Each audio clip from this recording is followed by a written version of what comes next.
yonent yàlla Muhammad sallallahu alayhi wa sallama wax nañu ci xadis boo xamante ne saxaabi bi ñu wax Abu Saïd al-Khudri radiyallahu anhu moo ñu ko nettali xadis bi ñëw na ci Muslim xadis bi mosoon nañu ko fay jël mais solo bi moo tax ñu indiwaat ko dafay wax ci nit ki naka lay moccee cat bu ko dalee wala mu dal keneen. Jibril dafa mos a ñëw ci yonent bi sallallahu alayhi wa sallam ne ko yow Muhammad sallallahu alayka ya habibi ya rasulallah mu ne ko ndax dafa am looy jàmbat ci sa yaram mu ne ko waaw. Jibril wax baat yi pour moccee ko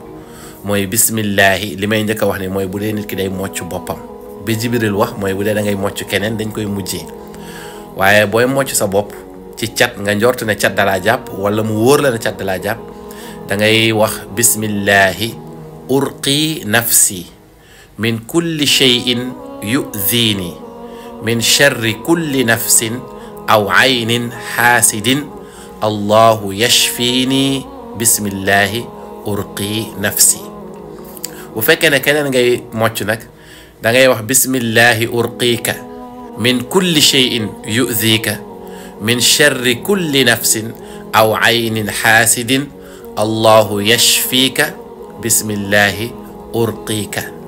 lii nag boo ko waxee ba pare mën nga ko wax ci ndox borom naan ko wala raayoo ko wala borom tufli ko ci ay loxoom rek raayee yaramam nañuy mocc ci cat lu bëri comme que cat dafa gaaw léegi te nit ñi ñooy def liñ leen di catoo yàlla ñu yàlla musal ci cat musal ñu ci lépp luy tardeel bi jaahi rasulillah inda allah. yow mi déglu vidéo maa ngi lay woo ci bés bi nga xamante ne ñun dañ koy taxawal depuis 8 ans ci weeru koor muy bésu alquran bi nga xam ne ay xale la ñuy dajale defal leen concours alquran